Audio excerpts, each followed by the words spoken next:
to, oh my goodness, episode 49 of Abbott and Costello Meet the Podcast, one that we are calling Two Fives for a 10. I'm Jerry Shario, and it is always my pleasure to introduce to you the host of our little excursion into the realm of classic cinema. You know that guy who sits behind you in the movie theater, kicking the back of your chair and slurping his drink and munching on his popcorn loud enough to drown out the soundtrack? That's not this guy. Here's Nick Santamaria. You bet it's not this guy, because I don't think I've been to the movies in 6 months, you know? Yep. If I do those things, I have to send a proxy to go and sit in the seat and pretend he's me. And he would do the kicking and the slurping and Nice. yeah. But anyway, but let's face it, movie going is not a regular thing anymore. My sister and I were recently talking about the fact that we went to the movies every single week, at least once a week. And it was a ritual and something we loved to do. But you know what? When it was time to let go of it, which, people are still holding on, people are still going to big theaters to see movies, I'm going to say occasionally, because it's not a regular thing. But I've gotten used to streaming. I've gotten used to, finding movies on my system and watching them on my own and not having to worry about people looking at their phones or Pepsi commercials before the movie or any of that stuff. They've taken the joy out of movie going. Yeah. But listen to it. This is like, you make a harmless joke, and look at what I turned it into. I turned it into a congressional, meeting. I'm sorry about that, but I do feel that way. They've taken away that joy that we enjoyed. Yeah. And when I think about when I was a kid and how many times I got thrown out of our local movie theater, you would think they'd have my picture in the lobby, with a line through it. But we used to finish up our large popcorn and then fill the box with water and have water fights in the theater. Seriously, and this was last week. So we were kids, and we were just crazy. We learned where the exit door was, because we were thrown through it quite often. How about you, Jerry? Were you a big time moviegoer when you were a kid? Oh, exceptionally so. We had a gorgeous little cinema downtown. I grew up in a suburb of Boston, and walking distance, at one point, I was old enough to be left up to my own devices, and I'd walk downtown to go catch a double feature, usually. I vividly recall my family was all going to go to the next town over to see one of the first run of Sound of Music. Wow. And I opted out of that because our downtown was showing a double feature of King Kong versus Godzilla and The Shakiest Gun in the West. Why would I want to... I'm going to point something out here. He was not shaky until Godzilla and King Kong started fighting. That caused major vibrations. Oh, I'm sure. I got to tell you, I saw King Kong versus Godzilla at my local theater when I was 4 or 5 years old. Yeah. And I remember, as I was walking out, I looked at the poster and I said, "The poster is more exciting than the movie was." And it was. Can't argue. Can't argue. Like wrecking trains and this and that. None of it happened in the movie. No. There were just two guys in goofy costumes jumping around. I do have to say, now here in Spokane, we've got a retro cinema. I don't know what they call them anymore, but a revival house. Revival house. There we go. $5 a ticket, or you can get a movie pass for the year, and it'll cost you $5. And every Sunday they do a movie pass feature. So you get, so spend $5, and every week you can go see a movie. And they do stuff like coming up. I'm going to date this broadcast now. Coming up in next month, they're showing the first 3 Star Wars movies. Wow. The good ones, Yeah. Back to back. Yeah. Back to back. $25 for the day. And there you go. So, That's my great. wife and I are going to be there. You go, boy. Oh my Yeah. God. You don't see that But very often. no, but that really helps. We've got a couple of huge multiplex things here in town, but this one, it feels so much better to go Hmm. there. Yeah, yeah. It's funny because I was just looking at an ad for the New Beverly Cinema in Hollywood, California, where I Hmm. used to go I went for 35 years. But recently, their new schedule for April, they're doing a festival of films directed by William Bodine. Now, for those of you who are, extreme movie buffs, you know that William Bodine was known as William One Shot Bodine. Uh, and he did movies like, Bela Lugosi Meets the Brooklyn Gorilla and most of the Bowery Boys movies and, things like that. But the thing about Bill Bodine is that he started out in the silent days doing A pictures, like with Mary Pickford, and I mean, Mm. really, really great films. And then he decided to go to Europe and work just on a whim, really. Hmm. And he lost all his footing. He got back and he Mm. couldn't get back on track. And he ended up doing Poverty Row for the rest of his life. But Uh, he was one of the best Poverty Row directors of all time. So I love Bill Bodine, and I wish I was there to support this. It's all Quentin Tarantino. He bought the theater, the New Beverly. ah, Yeah. So you're going to see some stuff. yeah. Even Abbott and Costello at the Vista Nice. Theater in Los Angeles. They just showed Who Done It in the morning on 10 o'clock, 10 a.m. at the movie theater. So you could bring the Wow. kids and stuff. Yeah. Yeah.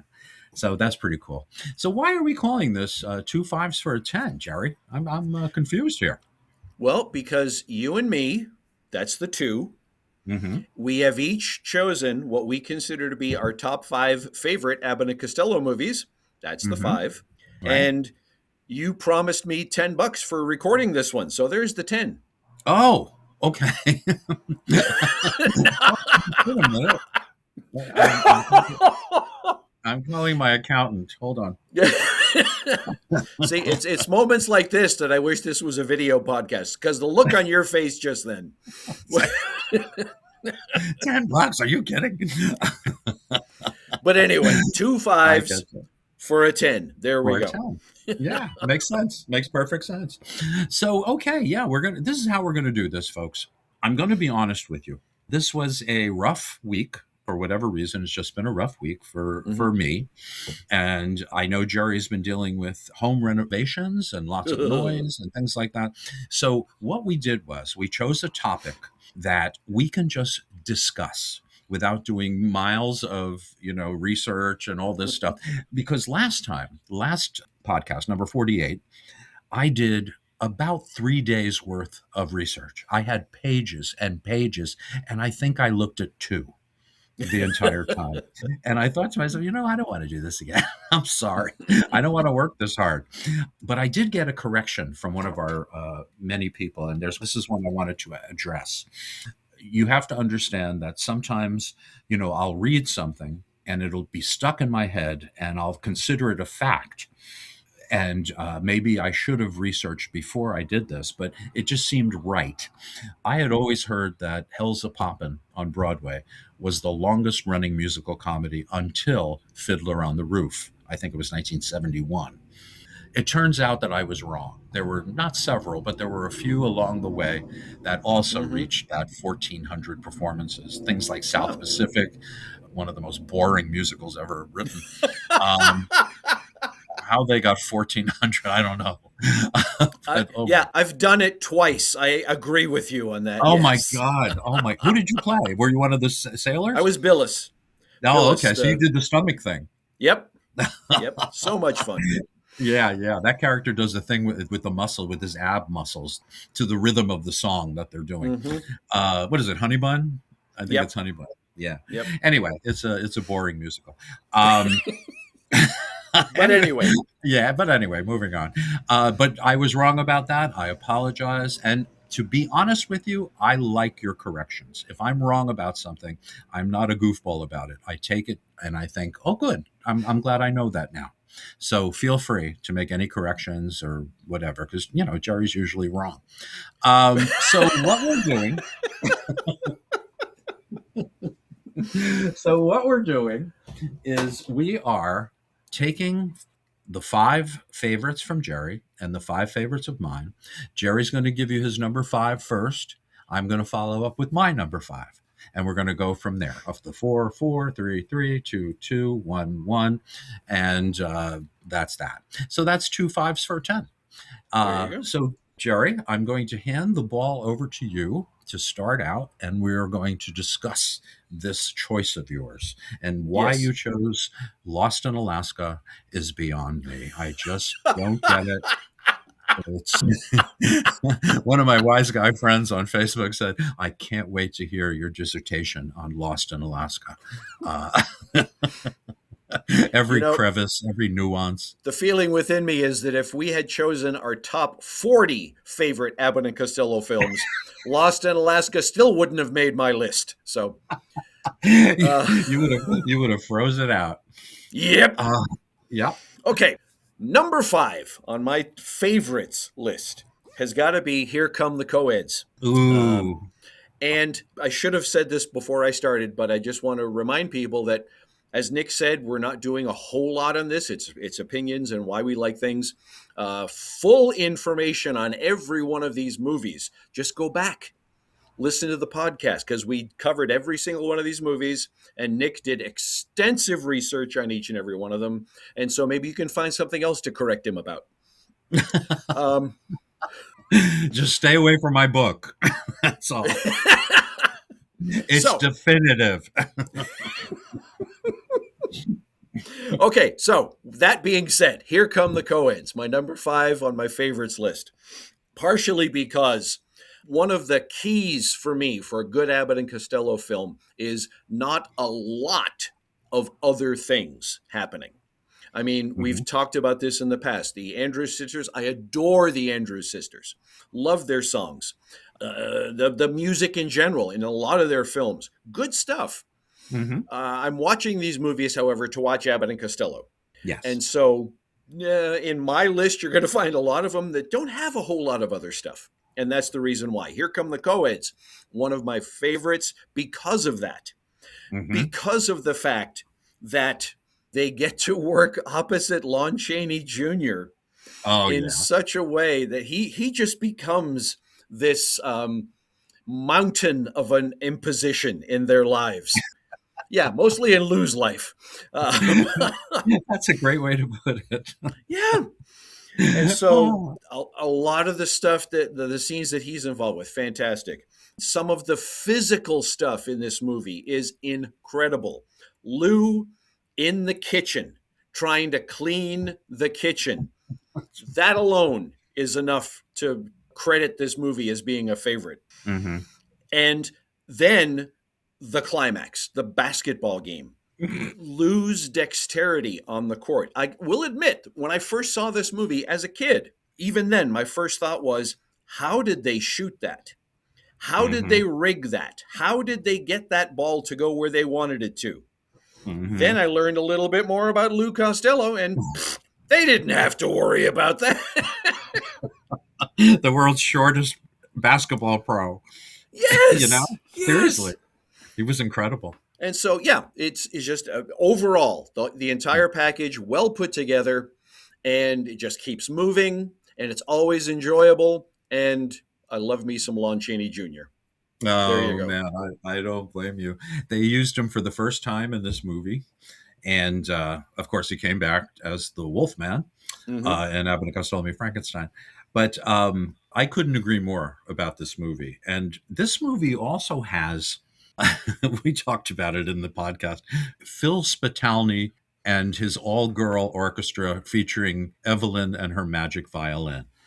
Now, this movie surprised me when I first saw it. I just want to explain real quick. When I was a kid in the New York area, and a lot of our listeners share this same story, they showed Abbott and Costello every Sunday morning at 11:30. In a 90-minute time slot, so we didn't see the entire films. They released a package of all their Universal films, and they weren't always available until that time. So when I was watching them on another local network, the WOR, and this was in the early days, I didn't see a lot of the movies. They just kind of ran the same ones over and over again.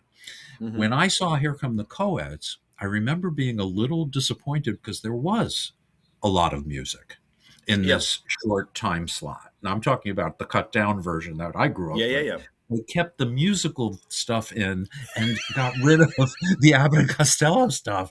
So I'm thinking to myself, Ah! my God, what is this? It's not an Abbott and Costello movie. It's a Phil Spitalny movie, you know, with, with a guest appearance by Bud and Lou. So I was a little disappointed by that until I saw the entire film. And then I Hmm. realized just how good it was and how well they were featured. Hmm. Again, you're so right about the basketball finale. Him, Lou as Daisy Dimple, Yep. being hypnotized into becoming the world's greatest basketball player. Him making those trick shots were just amazing. But we have Yes. to remember that Lou, he was put on the spot quite a lot. I mean, even on his "This Is Your Life" program, they made him Yep. do a foul shot. Now, I'm sure he would have hated to miss in front of 90 million people, but I mean, he aced it. He aced it. Yep.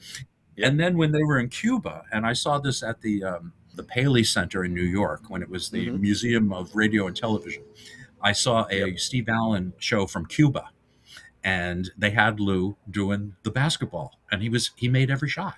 It was just amazing. I mean, Hmm. and he's this tiny little guy, this tiny little fat guy, and he could probably run around with the Harlem Globetrotters. But anyway, I really love Here Come the Coeds. It would have been on my list had Jerry not gotten there first. I Hmm. love the chase with the sailboat when they're in the sailboat. It comes out of nowhere, Yep. and it's one of my favorite things. And also the telling the story to the girls in the school, Yes. Jonah and the Whale. You were right. We Yep. talked about this last time. It's the best version of it. And Yeah. then there's the musical number with Lou and Patty Ryan. Uh, Yes. just wonderful. Let's play house. Let's play show. Let's not act too suburban. I look well in a turban. I'll be boy. And I'll be Miss Durbin. Meet me by the gas pipe. Let's play school. Let's start out with subtraction. You'll get plenty of action. I think figures have such an attraction. Let's go. Meet me by the gas pipe. So yeah, I'm with you, Jared. That's one of my favorites too. Great choice. Yeah. And I wonder how many So people agree with us. I'm sure we'll find out.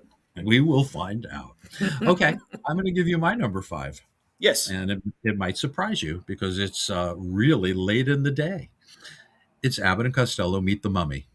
Okay, I'm pausing here for people to faint and restore themselves. Okay.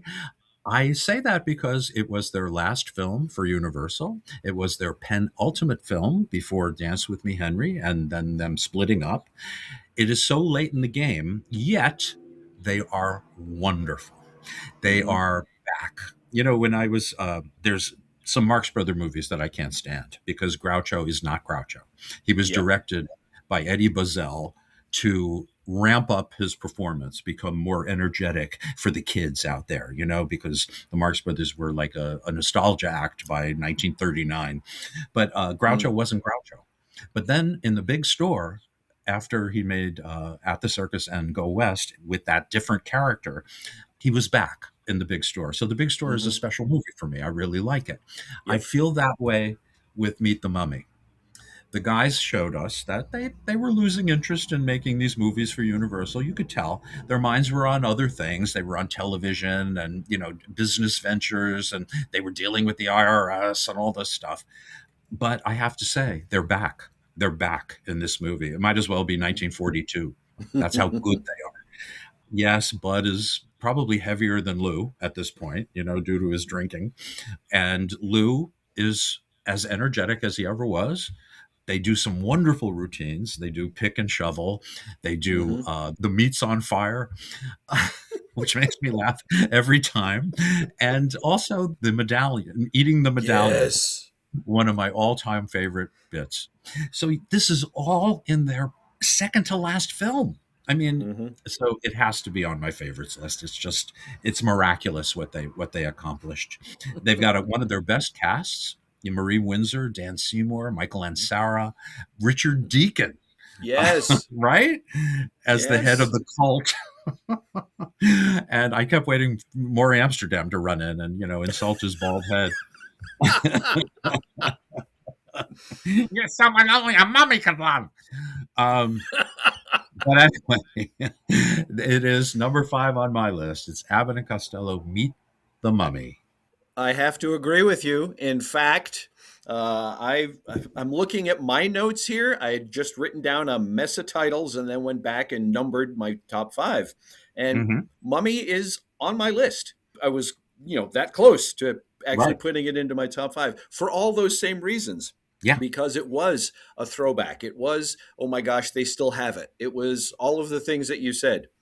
And when we did our favorite routines episode, Right. of course, pick your shovel. Shovel is my pick was one of mine. Uh, Because of that, it was like, yes, they still got it. They're here. They're still with us. there. Yes.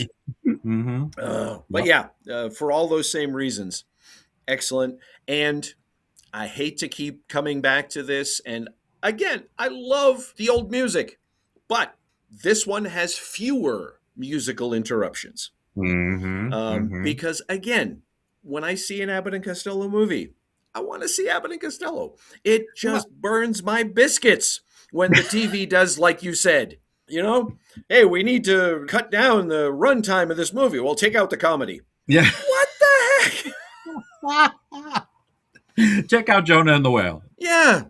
But keep the magic Anyway. violin. Yeah. It's true. It's so true. Yeah. But you're right about the Mummy. This one does not have a lot of musical stuff. It has an interesting dance, I think. Yes. Number, Yeah. the Egyptian number, and then it has a nice little song by Peggy King. You've come a long way from St. Louis. Really harmless, Yes. Yes. So yeah, I agree with you. It does have more Abbott and Costello than we had gotten in a long time. So it was. It's right there. It's right there on top. They did a great job, and I have to say, Charlie Lamont did a great job also directing. He kept it moving, and really kept it looking nice as well. All of the Universal people. So so that's my number 5. Okay, so then. I'm anxious to know number 4 on your number list. 4. My hit parade, yes. Number 4. Roughly the same time frame as Here Come the Co-Eds. My number 4 pick is In Society. Ooh, one of my favorites.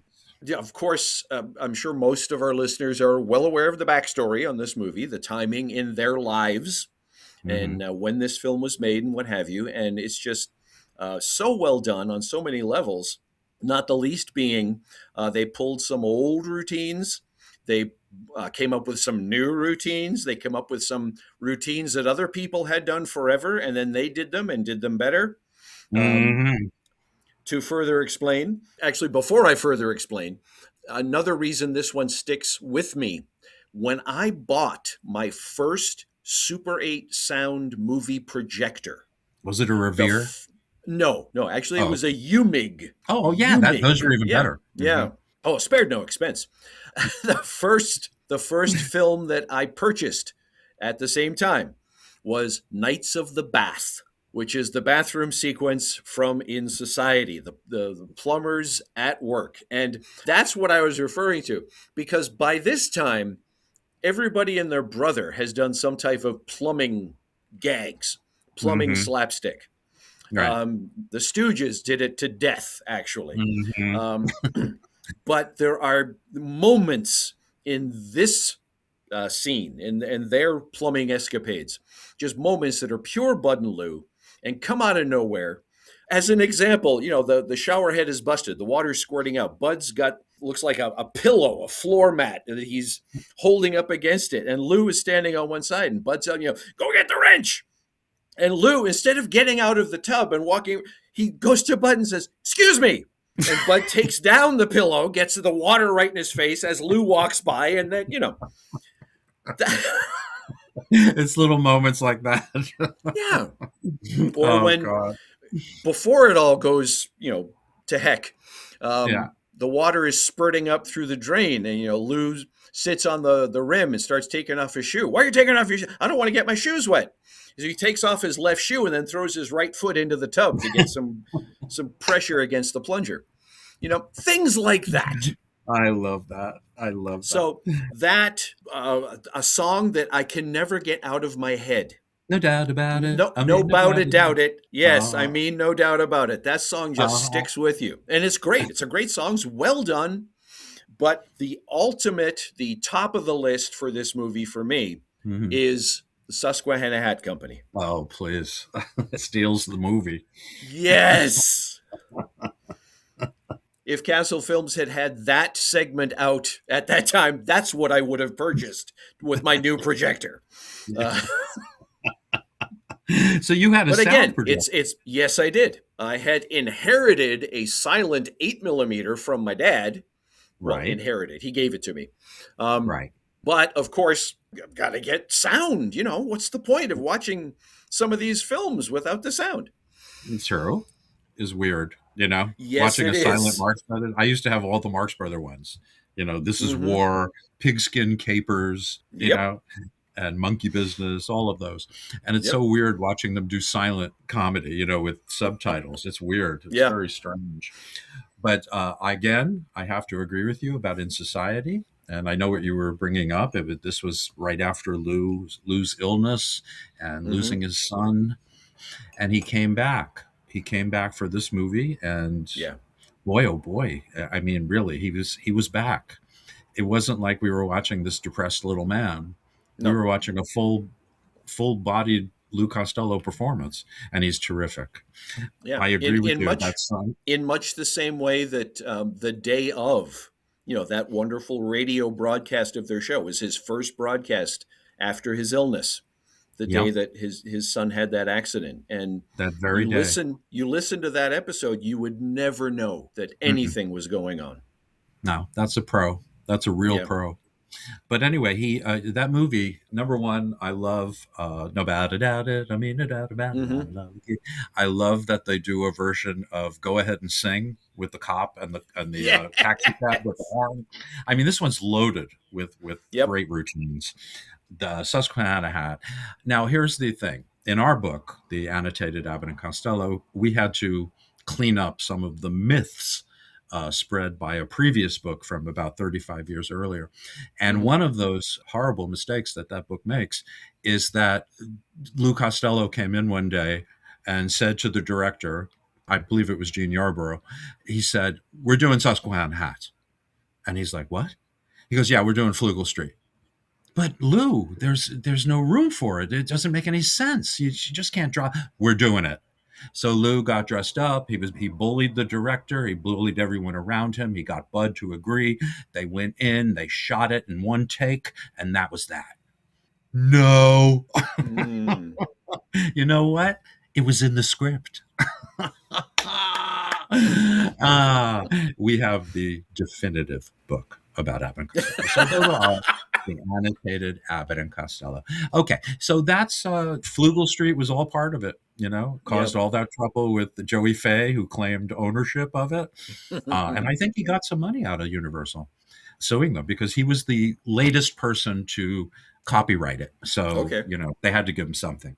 But anyway, that's a wonderful moment in Abbott and Costello history, and I love also the chase in this. Mm-hmm. I really like the chases in Abbott and Costello movies. Nobody does rear projection like they do, reacting to rear projection. Laurel and Hardy were terrible at it. Yeah. Hal Roach Yep. Studios just couldn't do it. But Abbott and Costello were masters of it. And sometimes it's just as funny as the long shots with the stuntmen, Mm-hmm. But anyway, I love In Society. I love Marion Hutton. Betty Hutton's sister is Yep. really terrific in it. And our villains are great too. We've got Murray Leonard is back, and Thomas Gomez is back Yep. after he was in Who Done It. And how can we not mention Arthur Treacher? Oh, Arthur Treacher. Oh, he was just Arthur Treacher and Lou Costello. I mean, really, they're terrific. That's a very funny scene. Gentlemen, your bath is drawn. Erase it. What? Rub it out. Shh, not so loud. My friend is very humorous, too. You've got to take a bath. Quiet, not so loud. Right? Quite. Right. Well, sir, if I may start undressing you now? You're going to undress me. Yes, sir. The last person that ever undressed me was my mother, and that was a year ago. A year ago? You got to start to learn to undress yourself sometime or other by yourself, don't you? Right. Quite. Right. Ooh. Oh. It really is good stuff. And then I just wanted to comment quickly on the plumbing scene. It is the most stoogey they ever got. Was they could have cut it down to a 2-reeler, and it would have been just as good as what I consider to be the best stooge short of all time is The Plumbing We Will Go. Yeah. It's just perfect. And you've got Dudley Dickerson in it also, helping a great deal. But, Abbott and Costello working on the bathroom while poor Thurston Hall is trying to sleep in the next room. It really is terrific. Terrific stuff. All right. Great choice, Jerry. Thank you. Another winner. But I have So, another Nick, winner. yes, what is your number 4 choice? Okay. My number 4 choice is The Music Box. No, wait, wrong team. Hold on. No, it is. Are you ready? It's another unusual one. I didn't want to go like typical. The Noose Hangs High. Oh, yes. Their first independent movie, and their first movie where it looked like they had complete control over the stuff that went into it, because you had every Abbott and Costello routine you could possibly think of, other than Who's on First, in this movie. And I treasure it. Because they're all there. They're all done beautifully well. And for the most part, every Abbott and Costello routine in one scene. Right, the restaurant scene. Really great stuff. But this movie, it's a remake of an earlier Universal film from the 1930s called For Love of Money. Or was it For Love or Money? I forgot. But anyway, it's a remake. And the boys put the whole thing together as an independent film. They got Charlie Barton to direct. They got a bunch of Universal people to help them make it. And it was made for Eagle Lion Studios, which was what PRC, Producer Releasing Corporation, PRC, was a step below Monogram Studio. So it was really bottom of the barrel almost. And they became a multicultural company. They became Eagle, America, Lion, Great Britain. So they were releasing British films in this country, as well as producing their own product. But unfortunately, nothing made money as much as the Abbott and Costello movie did. The News Hangs High, made their typical profits, but they just couldn't sustain that schedule or whatever. But it was their first independent film, and it really, really shows. They've got a wonderful supporting cast. Leon Errol, of all people, who I love. One of the funniest guys in movies. He works so beautifully with Lou, the two of them. And he's an old burlesque guy, from a generation before Bud. And that's going back some. So we're talking like turn of the century, So you got Leon Errol, who is just fantastic. You've got Joseph Kalia, who is originally from Malta and just one of my favorite character actors. Orson Welles loved him and used him beautifully in whatchamacallit. Was it, what's the one with Charlton Heston? You know what? We brought this up in another podcast, and I forgot this. I forgot the name as well. The one with Orson Welles and Charlton Heston plays a Mexican guy. Yeah. Starts with a T. I'll there are find people it all over America put it in listening here. to this podcast, yelling the name at their computers.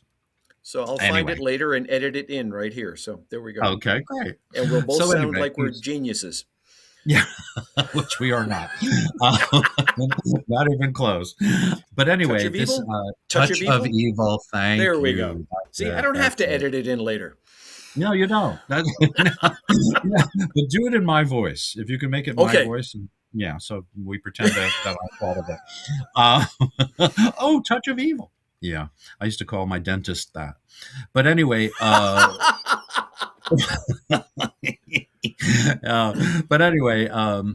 Joe Kalia was really top of the line, and it's so good to see good people in an Abbott and Costello movie. You could Yep. tell that they produced this one because they actually got an A-list cast. So you had Joe Kalia as our guy, our antagonist, and you've got Kathy Downs, who's as cute as a bug's ear, and yeah, it's just terrific. It's just, if you want Abbott and Costello routines and no songs or anything like that, go to The Noose Hangs High. It's like getting a long version of their TV show. Let's put it that way. Right? Is that a good assessment? Fair assessment? That is a very fair assessment, yes. And I have to agree with you wholeheartedly again on this one. Growing up in Boston, as I've mentioned, we had Abbott and Costello every Saturday night on one of our local channels. And another of our local UHF stations, see, I say that, and part of our listening audience is going to go, a what? Back in the day when there were only 3 networks, one of our local stations also ran the Edgar Kennedy and Leon Errol shorts. So I was very familiar with both of those guys. We used to have a show that they would show on NEW, Channel 5, late at night. Whenever their programming ended, and it ended, different times each night, they would show a TV show called Real Camp, REEL Camp, and it would be Leon Errol, Edgar Kennedy, all the RKO shorts they would show. So I saw a lot of my first stuff there on Real Camp. And you made me think of it. I haven't thought about that in years. Seriously. Wow. But yes, Leon Errol and Lou they clicked. It was really nice to watch. And for instance, I always have mixed emotions when Lou and somebody else do one of the standard Abbott and Costello routines. One of the crosstalk routines. Because it never quite works the same. There's always something that's just a little off. But when Leon Errol and Lou do Mutter Fodder, it's smooth, it flows, it's perfect. It's just so well done. I agree. I think they were directed beautifully by Charlie Barton to play that scene. And then there's all the physical stuff going on while they're playing pool, Yes. which is really, really neat. So yeah, I have to say, Noose Hangs High is right up there. And that is my number 4 behind Meet the Mummy. All righty then. Moving on. I have to ask you, Jerry. I really need to ask you something. Okay. What would your number 3 be? Ooh. I'm going to have to put some thought behind this and maybe get back to you after I turn my head slightly to the right and look at my notes. Okay,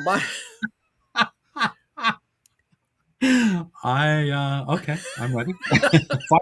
Fire when ready, Gridley. Number 3 on my hit parade is Naughty 90s. Now this one is going to surprise people. Yeah, I think. Yeah, not me, because I would have chosen it if you hadn't first. And it's not considered to be one of their best by many people, but to me, it depends on how you're ranking them. And as I've already said at least 2 other times, since I'm on number 3 right now, my ranking is how much Bud and Lou do I get for my buck? In this one, it's like a greatest hits collection of their stuff. And again, some stuff that others have done, but they do it so much better. Not the least reason being the definitive Who's on First. Absolutely. The best ever captured on film Who's on First from these guys. I totally agree. And again, fantastic supporting cast. And the whole the concept of having them on a showboat just opened up all kinds of possibilities. Yes. I can't remember what title it goes by, but the routine where Lou is wanting to rehearse the song and Bud is yelling directions at the stage crew. Bring the left leg up, bring the left leg down. One of my favorite routines. Yes. One of my favorites. we tried to recreate that one in a Christmas program that I threw together for a nursing home in our neighborhood. We were just a bunch of high school kids. We were going in to do a show to entertain Mm-hmm. the old folks in the nursing home. That's And I wonderful. had one person with, those cardboard Santa figures that are hinged at the shoulders and the elbows and at the knee, so you can Yes, put it on the wall and tape it up there we however you want it. we had one when I was Yeah, growing up. we had one of those on the back wall, and Hmm. that's what he, bring the left leg up. No, bring the left leg, raise the right arm. That's pretty clever. Yeah, it worked. It worked. Wow. And again, the music fits so nicely Hmm. in this one. And I have to admit, my only negative comment about this is the scene where Bud is on stage doing the sawmill sketch. Right. And Lou, there's a baby crying in the house, and Lou, as the stagehand, is trying to quiet the baby. Bud, and forgive me, I just now blanked on the other character's name. Mr. Pinkerton, whatever, Yeah. Yeah. the villain. Yeah. He's trying to plead with the villain in this scene. And for most of this scene, all he says is, Mr. Pinkerton, Mr. Pinkerton, Mr. Pinkerton. They couldn't have given him something else. Maybe had he read the script, he might have, picked up on something. Might have But gotten yeah, a clue. Yeah. Lou trying to deal with the baby, threatening the kid with a gun. I'll shoot you. That's I'll my shoot you. favorite part. I'll shoot you. I'll shoot you. I love that moment. Yeah, there's just so many other things. I won't bother. Again, go back to episode whatever it was where we discussed the naughty 90s to get all the details. But yeah, Right. I excellent, imagine that would excellent be like movie. number 9 or something. Around there, I don't yeah. want to say it, but don't take my word for it. But when I saw that Naughty 90s was coming up that Sunday morning, I was excited all week because I love that movie. Not only do I love the fact that it's their first real period piece, Yeah. and they really fit into it beautifully, I love the whole background of the showboat. Mhm. I love all the opportunities that opens up. It opens up his singing routine with Bud. You couldn't do that in every one of their movies. This is the No. perfect showcase for it. They also, like you say, it's the greatest version of Who's on First. And, I love the fact that you could hear the cameraman laughing. I mean, how often does that happen in a mainstream film? And it wasn't even, they shot that in 2 different time periods. It was glued together. You know what I mean? Yeah. And it worked Yeah. like a charm. I love the feathers, the potholder and the cake Yep. with the feathers flying. And like you say, Jerry, other people have done that, but nobody did it with quite the same humor, the same charm as Yeah. Bud and Lou. And I loved Sam McDaniel, Hattie McDaniel's brother. Mhm. Is just great with Lou. The two of them work Yeah. very well together. Yeah. And you got what's her name? Rita Wilson, is that her name? The villainess? Oh my God, I used to have such a crush on her, and she's very sexy. It's like, be mean to me. It's okay. You could be mean to me. She's really beautiful.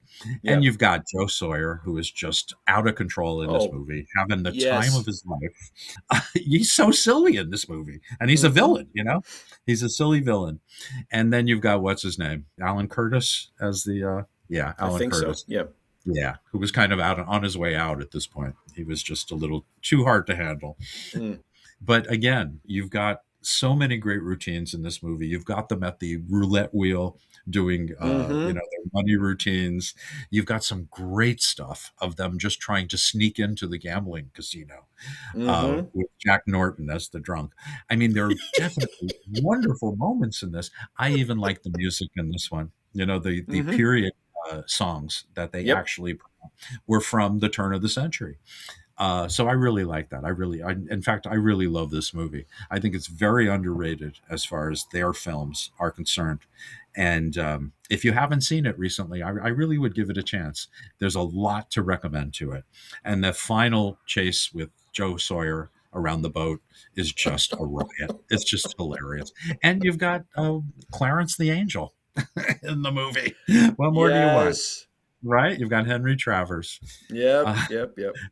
Wonderful stuff. So yeah, Jerry, great choice. Great choice. Oh, I just want to say you've chosen three that I normally would put on my list. You know what I mean? But I avoided it because you chose them first. But that's well, good because it opens stuff up. I'm glad I got to go first then. Yeah, right. So tell Oh, me, Nick, what is your number 3 choice? my number 3 choice is the rib special with the salad. And the Abbott and Costello movies. All right, I would say, and this is really, I consider this one of the funniest, not only one of the funniest Abbott and Costello movies, but one of my favorite funny movies of all time, and that's Pardon My Sarong. Oh, Uh, it is just, to me, you've got more Abbott and Costello in this movie at this point than you have had up to this point. yep. And despite the fact that there are probably more musical numbers in this movie than maybe any of their others, the comedy is so strong Mm-hmm. and so sustainable that you really don't mind. You really don't care. And if it's a long number, you can get up, make a sandwich, and come back. It'll be over by the time you get back. And they also have this little button on your remote that it says FF. That's not a Yes. dirty thing, right? This is fast forward. So you press that, and, watch them in fast motion, and you get to another great Abbott and Costello routine. This one is notorious for the Bud handing Lou the gun to commit suicide. Yes. Am I allowed to say suicide on a podcast? I don't know anymore. Too late. You already did. I did, didn't I? Yep. Okay. No, I was sitting by the sewer side, and there were a few rats that came out, and Speaking of classic songs, I remember that one, Down by the Sewer Side. down by the sewer sewer side. side. Anyway. Now everybody just turned off the podcast. Thanks for watching. Oh no, they're singing again. No, but I like vintage music. I just do. I don't. Yeah. I'm not a rock and roller. I was talking to my sister the other day. She loves Bob Dylan, and I'm like, a day without hearing Bob Dylan is a very happy day for me. I just can't stop. But anyway, but Pardon My Sarong, it's got some really, really great music. It's got the 4 ink spots singing 2 of their hits. It's got Tip Tap and Toe doing some of the best tapping you're going to see in a movie. Seriously. You've got beautiful Nan Wynn singing a song about how beautiful she is. I always got a kick out of that because she's singing a song about herself. Lovely Luana, la da da da da da. And it's like nobody looks down on her for it. It's just she's got a healthy opinion. She's also one of the more gorgeous people you're going to see in a movie. I love the fact that the chase scene is probably as good as anything Max Sennett ever did. It's them running through the jungle with all the villains chasing them and all the different sight gags and all the different special effects. It's just fabulous. And then going after Lionel Atwill in the boat, and Sharky the Seal taking him there and him getting connected to the outboard motor. It's just... It's just wonderful. It's just a wonderful movie. And, here's these guys. They're bus drivers, and they get into more trouble. I love the whole backstage stuff with William Demarest, the magician stuff, Marco the Magician. I can go on and on and on. And you talk about the pantomime from In Society and the plumbing scene. Mm-hmm. In this movie, Lou does stuff while the boat is in a storm. He's trying to shave, and the mirror keeps sliding back and forth, and he has to, every time the mirror slides past him, he does another stroke of the razor on it, on his face. And it's just classic pantomime, by Lou Costello. It's just fantastic. And Bud is very funny in this one. You have to address the elephant in the room when he hands Lou the gun. Yeah. Now, even when I was a kid, I knew that he was trying to do something nice. He was trying to end Lou's suffering because starving takes such a long time and it's a painful process. And he was just trying to, lessen the load, I guess. Yes. And this has become such a bone of contention about Bud's character in general, how cruel he could be, how thoughtless he could be about his friend. And I'll have to agree. I'm going to say that that is a black mark in their film characters by having Bud do this, and it goes right in line with in Jack and the Beanstalk when he turns around and he makes that gesture like the hell with him, and Yeah. keeps running. Bud did stuff like that. They wrote that into his character, and I Yeah. just thought it was a bad move. Mhm. And I'm thinking Bud should have done something about it. Bud should have said something. He was a partner. He should have said something. But anyway, I have to say, Pardon My Sarong is one of the funniest movies of the 1940s. And it's no coincidence that it was produced by the same independent company, Mayfair, that made Hell's a Poppin'. Mhm. So Jules Levy, the head of that company, really knew comedy and really knew what he liked. And Yeah. it just happened to be what I like. So what do you think, Jerry? Pardon My Sarong, huh? Yeah, again, it's on my short list for the top 5 for all the reasons you've stated. An incredible chase scene. I remember when we did this episode, the Pardon My Sarong episode, we spent some time talking about that wonderful moment before Lou gets sent up to the temple to be the sacrifice. I love And this. Bud gives him back the $1 that he owes him. At that moment. Now you're giving me the $1. Yeah. When he turns to the native and starts talking to him, as if the native knew what he was talking about. Yeah. It's why I love him. But also, I don't have documentation on this, but I believe the second Castle Films Super 8 sound Abbott and Costello that I ever purchased was, and now I'm blanking on the title of what they called it, but it was the beginning of this film with the bus and then William Demarest and Marco the Magician. And then it ends with the go ahead and back up. Oh, and boy. They go off into the bay or wherever it was. Into the drink. Yeah. That beautiful bus model, Yes. the miniature. Yeah. And it looks great.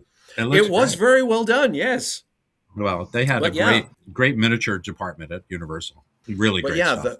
the magician stuff in the theater, the chase through the theater with William Demarest, and then both of them posing as Marco. The McGicken. And it was just so well done. That scene was so well written, It followed all the rules of comedy, and it just clicked. It worked perfectly. He first meets the actual Marco. Then he meets Bud trying to be Marco, who is actually making an effort. Yes. He's trying Yes. to speak only French to this cop, even though all he can say is oui, oui.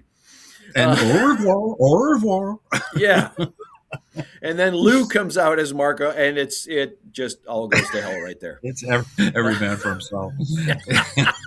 But I have to give credit. I really want to give kudos to Bud in this scene because he's very funny. When Yes. people say that Bud is really funny, this is what you have to watch. You know what I Yep. mean? Because he really comes out and he owns it with the French accent and everything. Au revoir, au revoir. He was very good. Yeah, that's great. I didn't know that existed, the Castle film. Yeah. It's like Take Bus, Pay Later, or some stupid That's title it. like That's that. it. You just Is it? said it. Okay. That's what it is. Take bus, pay later. Yeah. I should have known that's what it was. But what did I have? I didn't have any sound ones. I had silent versions. I had Mhm. Ride 'em Cowboy, No Bulls Please from Yep. Mexican Hayride, and a few more. Have Badge, Will Chase Mhm. from Keystone Cops. Yep. I had a bunch of them. There was another one, Double Cross at Crisscross, and that was, I believe, Wistful Widow Wagon Gap. Yeah. So yeah, they came up with these imaginative titles at Castle Films. Can you imagine who was in charge? It's like, hey Murray, we have to, do a title for this one. How about No Bananas, please? Yeah, that's good. That's clever. All right, that's good. All right. And by the way, you're fired. So Yeah, it looks like they spent more time on the artwork on the box than coming up with the titles for these Titles are the highlight worst. films. Yeah. Oh, and I also had No Indians, please. Yes. From Riding Cowboy. So, Yeah. And so I had the beginning of Riding Cowboy and the ending of Riding Cowboy, and the middle is completely missing. Kind of like Yes. the real movie. Oops. Not one of my favorites. Okay, so Jerry, last night I was up quite a lot, and Yes. I had one thing on my mind the entire time, and it kept me from sleeping, honest to God. And I what had was to that? know what your number 2 pick is. Ooh. Such responsibility you're putting on my shoulders here. Oh my goodness. Well, I sound like Frank McHugh. Ha, ha, ha.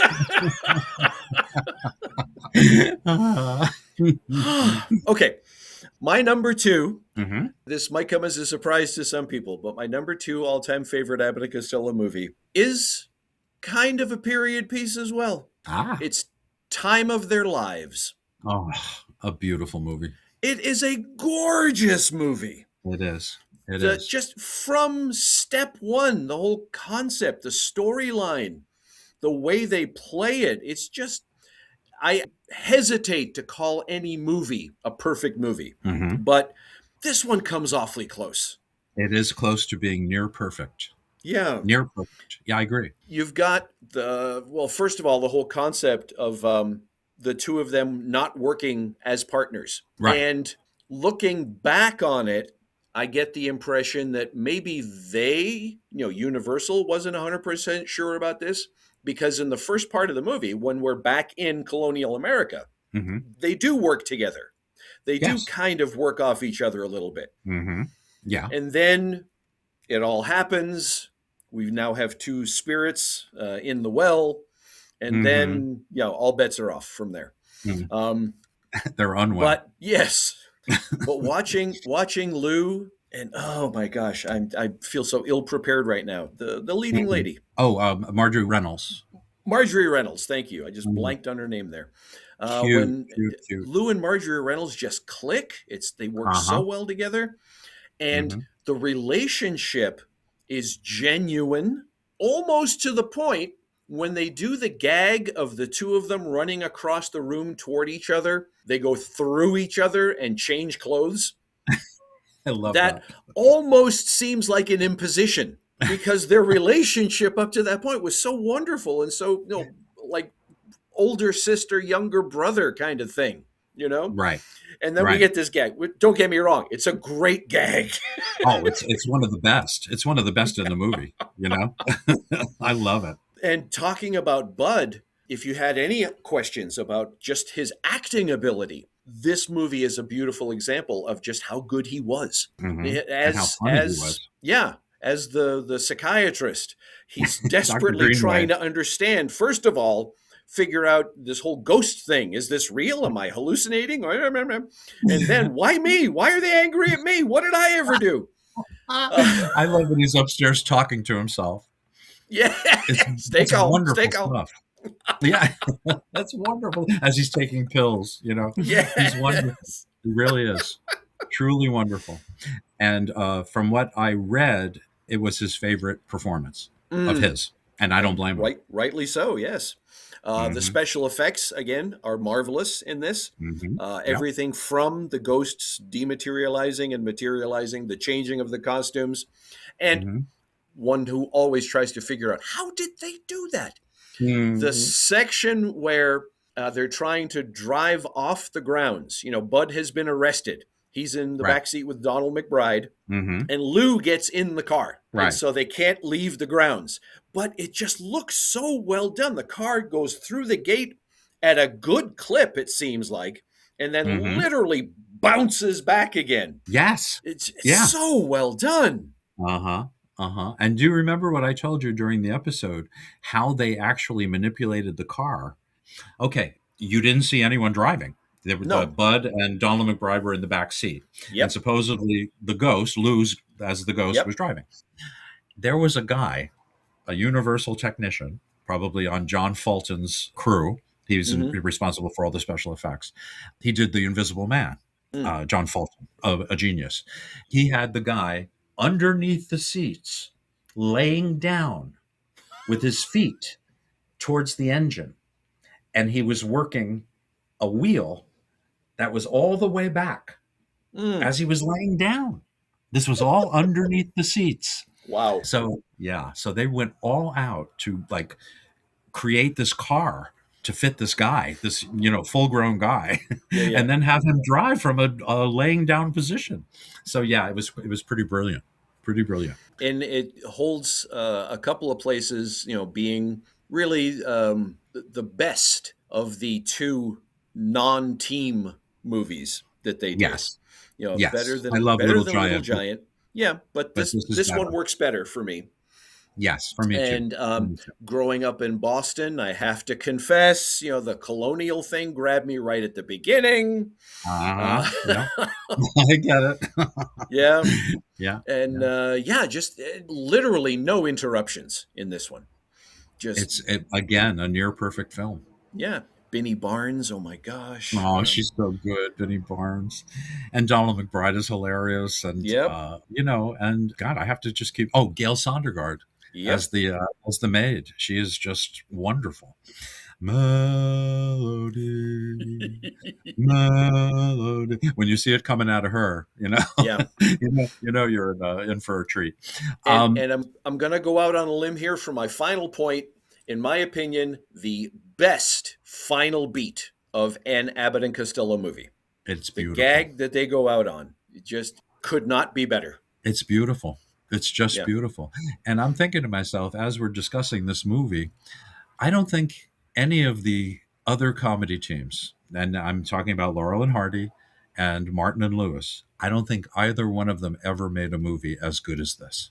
Mm. I'm sorry. They've made some wonderful movies, but none as good as this. And I can say that about a few Abbott and Costello movies. So I can't agree with you anymore. It is just a wonderful film. It was made as an experiment to try and lift the profits again, because they had, Yeah.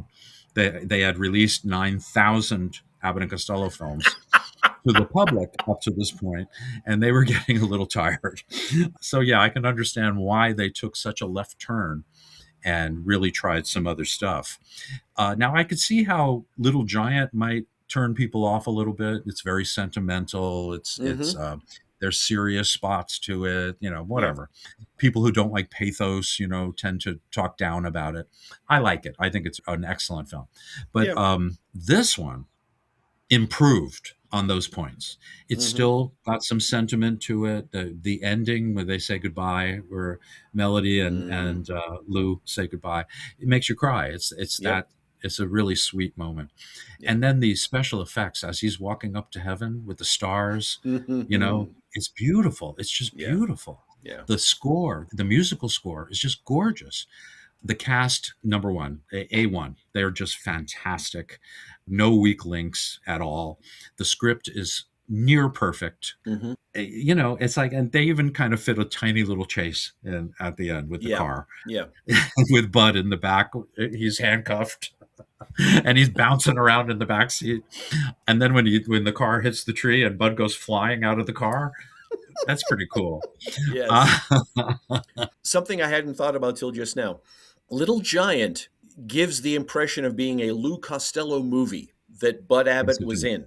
Time of Their Lives is an ensemble piece. Yes. Really, no one person stands out in this. Yeah. In my opinion. I mean, it is. You're right. Yeah. I that's the difference. Yeah. No, here's what's brilliant about this movie.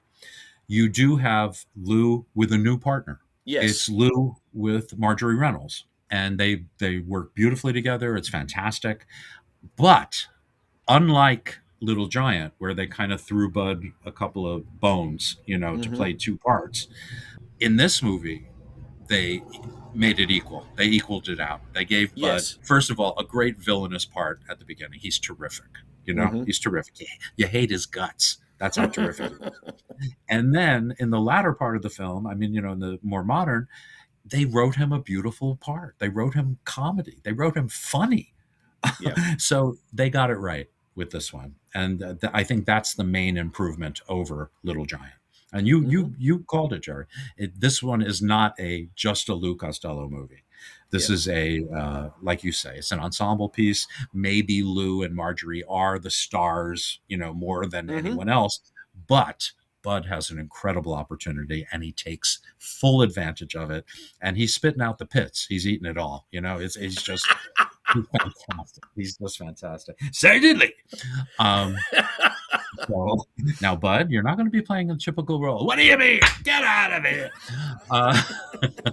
You heard a few people during that time. But anyway, again, I just think it's as good, if not better, of any comedy team movie ever made. So, and that's saying something. So, what's on your mind now, Jerry? What's on your mind? I'm really Well, I'll curious. tell you, I've got this pair of dice sitting over here on the table. So hang on a second. Let me Ooh, shake. Throw them out. yeah. 2.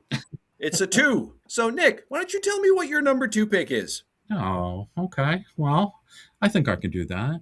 I'd be thankful. I could have rolled a 7, and then we would have both been in trouble. Oh, I would have to give you my number 7 movie. I had enough trouble doing 5, but no, seriously. Actually, I didn't have trouble at all. But okay, number 2 is interesting because it's kind of their number 2 movie, but it's actually their number 3 movie. In the Navy, or I should say, Bud Abbott and Lou Costello and Dick Powell in the Navy.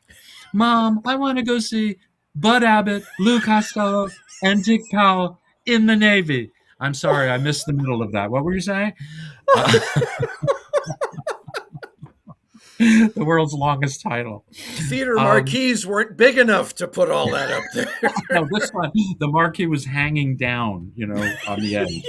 It was all the way down. I love In the Navy. In the Navy is the follow-up to Buck Privates. Now, everybody loves Buck Privates better. I know that. It's the popular opinion. It has all their great routines. They're young. They're vibrant. It's the beginning, really, of supposedly their starring career. I beg to differ.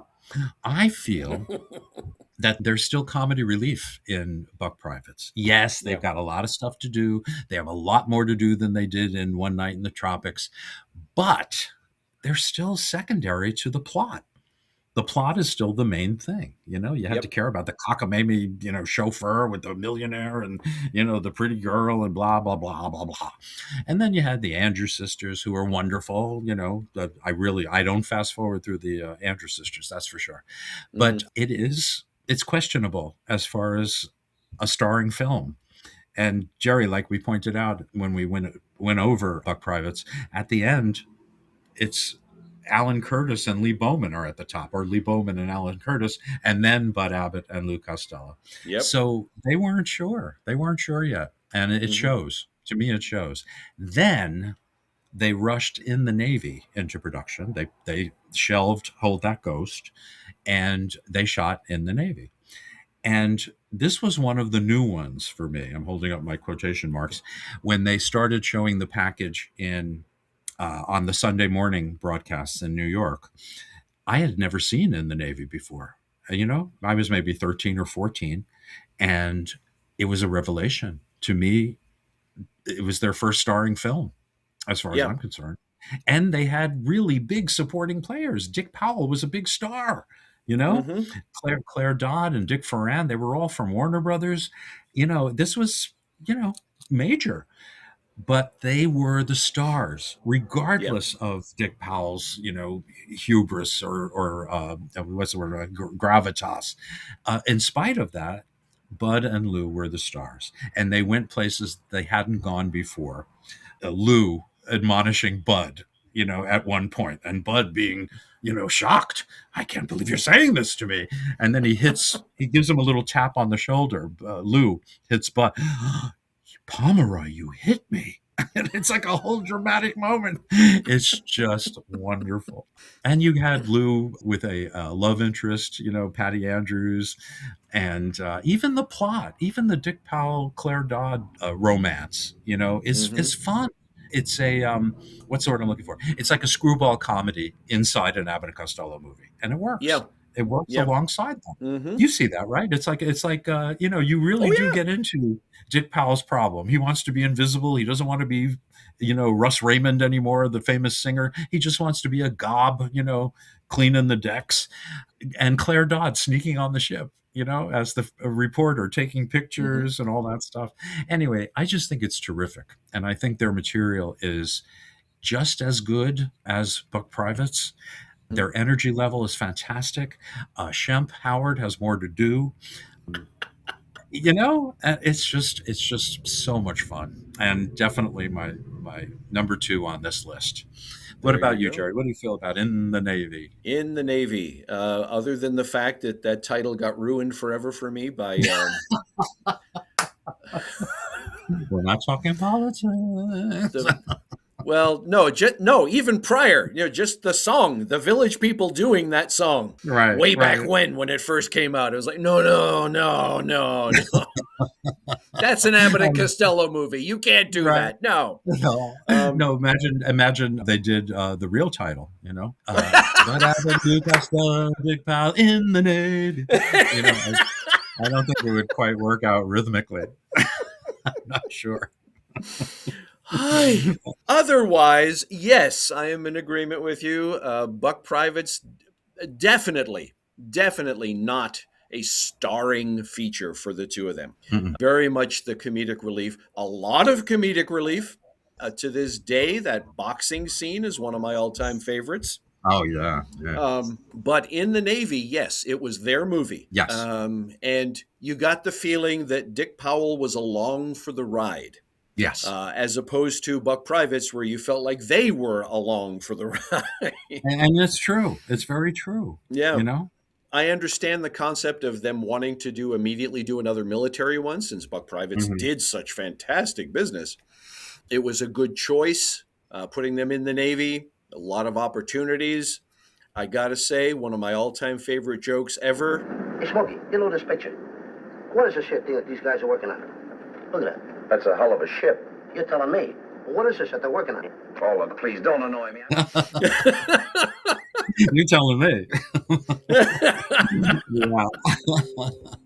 Yeah. Well, it also has, he does the little bug joke with Dick Powell. By the way, Pomeroy, where all the little bugs go in the winter? Search me. No, thanks. Just thought I'd ask. They gave it to Dick Powell. Yes. And he did it really well. Also. He did. He did. Yeah, he really did. Well, I'm a I've big always liked Dick Powell. Yes. Oh, me too. I'm a Dick Powell fan. And both stages of his career, the goofy Busby Berkeley guy and the Philip Marlowe tough guy, Yeah. In between those, I've got a collection of radio dramas where he shows up quite often with his detective stuff that he did. It was just, anyway. Didn't he do Richard Diamond? Wasn't he Richard did. Diamond? Yeah, Yep. yeah. He was great. Yep. And also he was the favorite Philip Marlowe over Bogart. You know what I mean? Anyway, good for you, Dick Powell. In the Navy, number 2, you get 2 thumbs up for me on that one. That's well, one you know what? worth it. Speaking of thumbs, opposable thumbs, and I'm not opposed to hearing where your thumb is pointing right now as your number 1 Abbott and Costello film. How about that? Wow. I felt like I just went on the scenic tour from, point A to punchline. That was marvelous. Okay. The punchline is just below the Mason-Dixon line, by the way. It's where I was raised. If there's more than 5 people in the punchline, I go for the hors d'oeuvres first. I just don't. I have maintained my entire life, for as long as I've been a fan of Abbott and Costello, I have always maintained that Abbott and Costello Meet Frankenstein is a fantastic movie. Yes. My all-time favorite Abbott and Costello movie, however, is Whodunit. A near perfect film. Number 1 on my list, Whodunit. And, let me count the ways. Yeah. Not the least being the supporting cast. They're all marvelous. I mean, you got Mary Wicks. Oh, my gosh, Mary Wicks. Geez. And Lou has to romance Juliet. Just when he first starts in on that, the looks that she gives him, like, what the heck are you doing here? Then you've got William Bendix as the detective, and just so many marvelous. I won't go into the whole cast list again. Go back to our episode on Whodunit for details. Near perfect film, darn close to perfect Abbott and Costello film. Absolutely, because they're it. They've got the show. Yes. Yeah. It's like Universal sat down and said, you know what? They can do this. Let's let them do this. Not the least thing that they do is make fun of themselves. I love that. 2 separate points in this movie, they reference who's on first. Hey, you take the check. I'll keep the radio. Oh, boy, beautiful, too. What's the fella's name on third base? But what's on second? Who's on second? Who's on first? I don't know. He's on third. There I go. Back. Oh, no. Every time you hear those two guys, who's on first? What's on second? I don't know. That little fat guy, he killed. No good. Come on, let's go. That little fat guy, he's no good. No. Yeah. Mervyn Milgram. And then if the what's volts. Next thing you'll be telling me what's on second base. And they just threw that in, by the way. They ad-libbed all of that. Yep. Wasn't in the script. And it works. Mm-hmm. And it works. Absolutely. It works beautifully. Absolutely. And then stupid stuff. Stupid little stuff. Like they're in the studio and the murder happens and Lou is trying to run away and he's running across the pedals of the organ and just stands there doing like the Charleston or something. I don't know what he was doing. Making all this noise with the organ. Oh my gosh.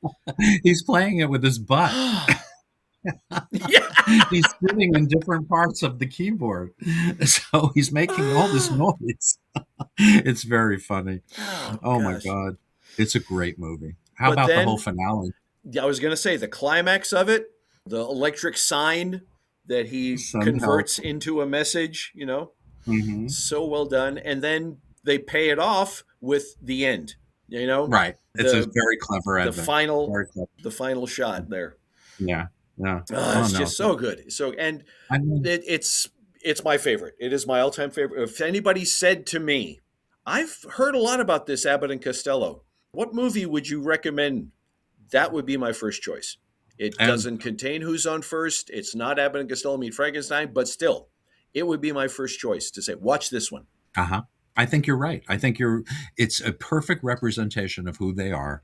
They are both equals in it. It's not like one of those movies where Bud goes away for 10 minutes. Although the telephone routine, he does. He kind of steps away. Oh, yes. One of my all-time favorite routines is the telephone routine. He's done it several times. He did it on the Colgate show. He did it on the film show. But it is hilarious. It's just from start to finish. On that note, they did the Susquehanna routine a couple of different places. Yes. Many times changing the name of the street. Bagel Street. It was Flugel Street. Yeah. It was, Mm-hmm. And so part of me says, okay, they had some issues, copyright, like Joey Faye, blah, blah, blah. Maybe that was part of it. I don't know. The telephone routine, I've seen it with two different phone numbers. Yeah. Why change the number? Is Alexander 2222 or Alexander 4444? Is one really funnier than the other? That's debatable. But still, why change that? Anyway, but it is a great routine. Mm-hmm.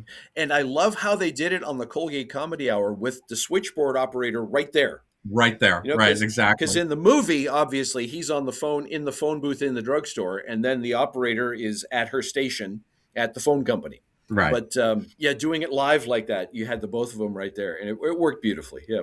Yeah, I agree with you. And I love, there's one point where he walks into the side of the booth.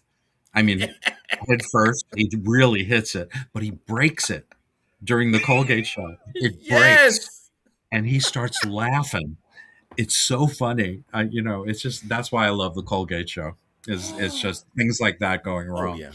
I have to say that in this movie, number one, the telephone thing is worth the price of admission for me. I just think it's hilarious. When he starts singing along with the opera singer lady, it is one of the beautiful Lou Costello moments of all time. It makes me laugh every time. So there's that. There's the Limburger cheese at the beginning. I mean, if you want to convince somebody that Lou Costello is a comic genius, put on those 5 minutes of him trying to slice some Limburger cheese. It is just perfect. And I don't say that often. Perfect. And Bud off on the side. Hey, Chick. What? Tell the guy we got some nice ham sandwiches here. The man don't want a ham sandwich. Huh. Look, Chick, we got some lovely roast beef. Never mind the roast beef. Get in with that Limburger cheese. If you think I'm going to get in here with the Limburger, you're crazy. Come on. Slice one up. The man don't want an egg salad. It's just so funny. The combination and Lou showing up with the gas mask, it's just perfect. It's just perfection. I could go on and on about this movie. There's one great scene after another, and Yes. there's no getting around it. It's one of their maybe their best, most successful film. You know what I mean? It Hmm. may not be, like you say, it's not Abbott and Costello Meet Frankenstein, which to me is sort of a special. You know what I mean?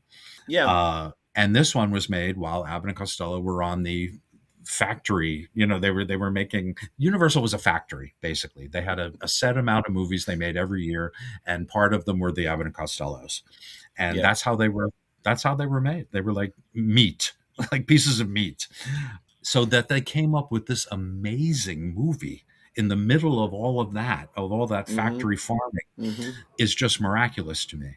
It made me realize, just like with Woody Allen, had he stopped and maybe made a movie once every 2 years, we would have had more memorable films from Woody Allen. You know what I mean? Mm. There are so many that I can't even think of the titles. They all Yeah. blend together. And Yeah. then every so often there's a gem, that you can't Yep. forget. That's what Who Done It is. Who Done It is that gem amongst, the regular stuff, which is great. But this, you could see it shining in the distance. That's how beautiful it is. It's just wonderful. It's a gem. It's just a Yeah. gem. And Yeah. Jerry, you're absolutely correct in choosing this one. Wonderful. Okay. All right. I've only got one thing left. Well, really? I'm sorry for your Just wife. one. Oh, sorry. I thought I got away with that one. Okay. No, no, no, no. No. I could have said something. Well, now you can't reproduce. I've only got one. What are you, Hitler? He only had one. And you see, you go off on these tangents, totally forgetting the fact that I'm the guy that edits these things. So I can just as easily cut all that out. You sound like my Moyle.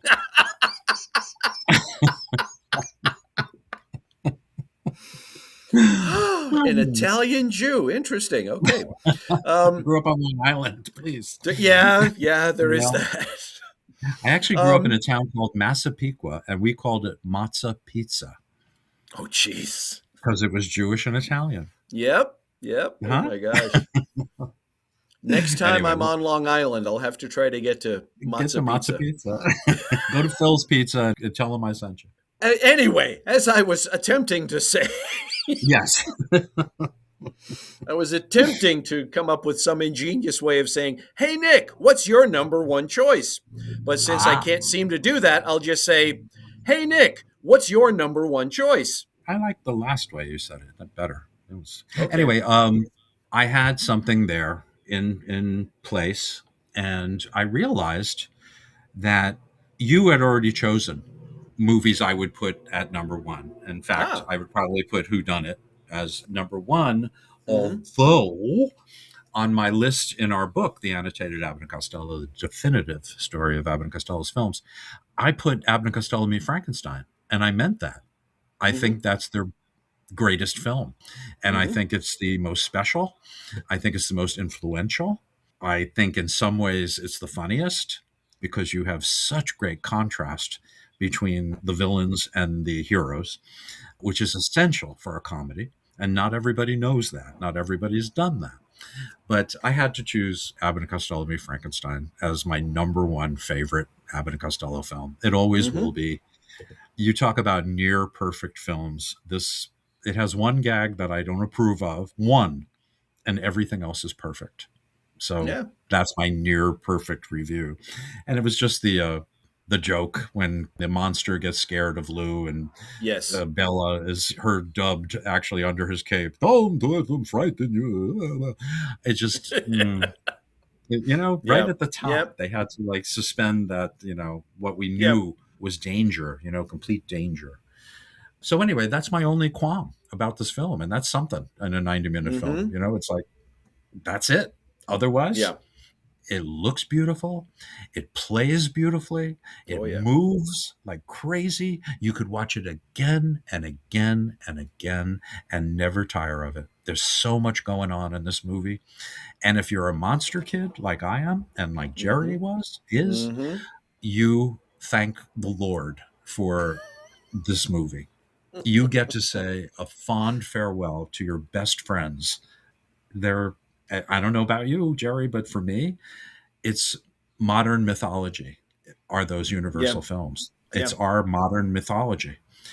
Those stories, the Bram Stoker stuff with Dracula, where they took it. They took his Hmm. initial story and turned it into other movies. The Frankenstein saga, even the Mummy, those those terrible movies. But they had the whole history. It was mythology. It Yeah. was so these characters are very important to me, and the fact that you're putting these characters with two of my favorite comedians of all time, it's almost too much. It's almost too good. You know what I mean? So I have to say that despite the fact that there's only maybe one, possibly two of their famous routines, and believe me, they go like that, they didn't Yeah. need them in this movie. They just Hmm. didn't need them. So anyway, that is my number one film. Is I know it's no surprise, but Abbott and Costello Meet Frankenstein is my baby. I would have been very surprised if it was not your number one, because I know how much you love it, and again, I love it as well, and Mhm. for all those reasons. It in my opinion, they set the bar to a spot where they could never get to again with the Meet the Monster movies. Mhm. Some of them came awfully close. Oh yeah, Um, Mummy is uh, very close. Mummy is very close. Mhm. Probably Invisible Man would be the next closest. Yeah, I think it's Um, wonderful. Invisible Man. I think yeah, it's a really good movie.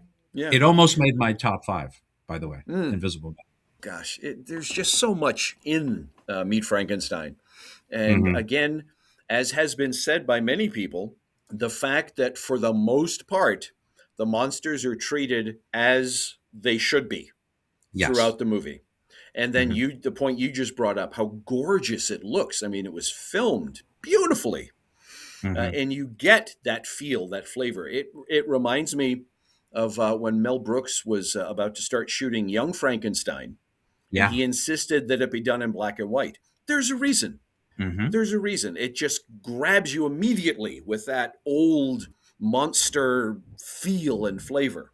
Can I say one And thing before I forget? go, go right ahead. On the whole Young Frankenstein thing, he also insisted on using Ken Strickfaden's electrical equipment that was used in the Yes. original Frankenstein.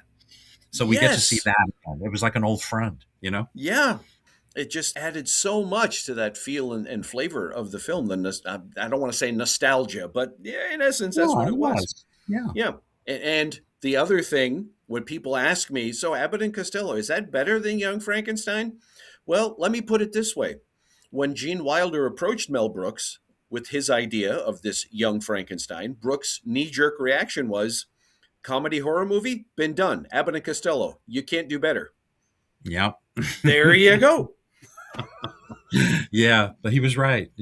As much as Young Frankenstein is a affectionate homage, Yeah. I think it's hurt because it doesn't have that. Everybody's funny in it. You know what I Yeah. mean? Everybody's winking at the camera, Yeah. and that kind of it doesn't ruin it for me, but it makes it less than to Hmm. me. Abbott and Costello faced a real threat. Yes. Their lives were at stake, Yeah. and that made the humor that much more prescient and Hmm. powerful as far as I'm concerned. Yeah. So Yeah. And then throwing in some of like one of my favorite lines from the movie when Lon Chaney Jr. says, In a half an hour, the moon will rise, and I'll turn into a wolf. You and 20 million other guys. Listen, I might tear you limb from limb. one of the great jokes of all time. yes. And if you've ever seen this movie with an audience, which I've seen a couple of times, that just tears the roof off. That joke. It's a great joke. Peppering those in throughout this film, it just adds so much to it. Anyway, Hmm. yes, Yeah, Abbott and Costello yeah, Meet Frankenstein. That is such a special movie. it really There must is. be some way that we can recognize that or honor that. Our next episode is number 50, which is kind of like a real, something to celebrate. Yes. Uh, so I'm thinking maybe since you Hmm. bring up Abbott and Costello Meet Frankenstein, and we bring Hmm. up that special broadcast at number 50, Hmm. why don't we do a personal commentary on Lost in Alaska? I like it. And,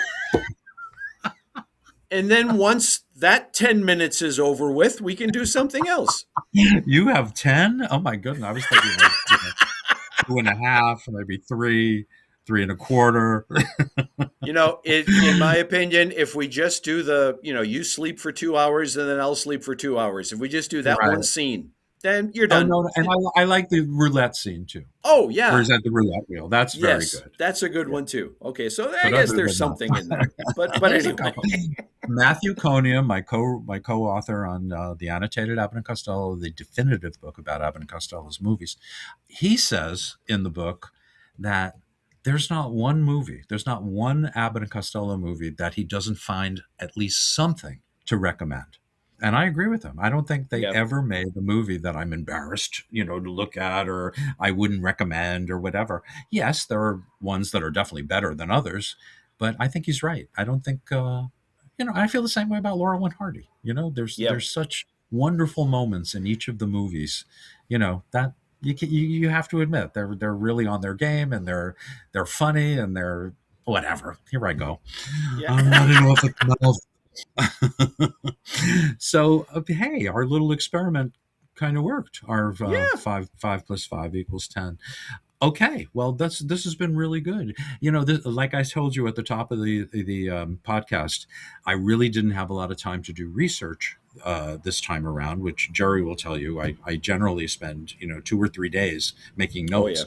But I wanted to experiment to see if we could just wing it. We could just sit down and talk about the movies, and we've done it. We did it, Jerry.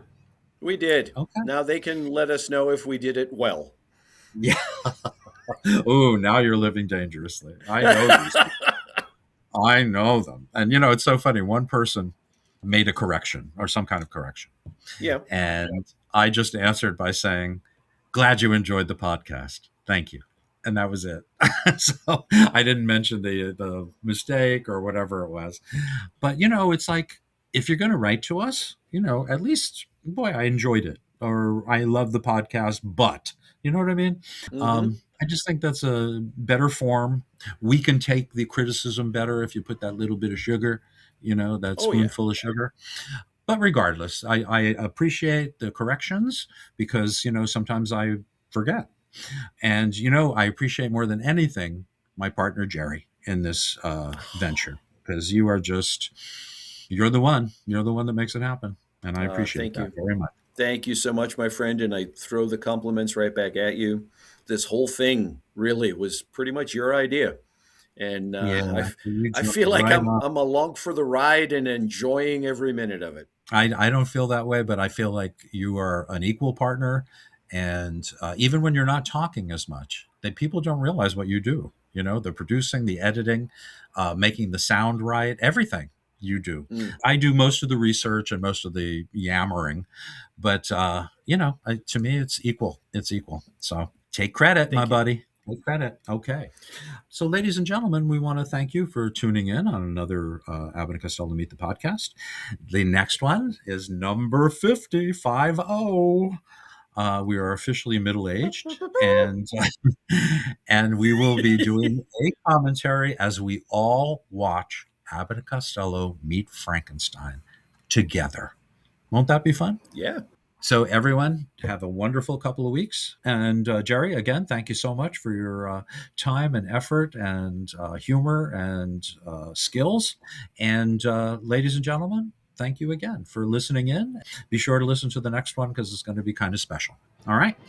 Take care, everyone. And, stay safe. Goodbye.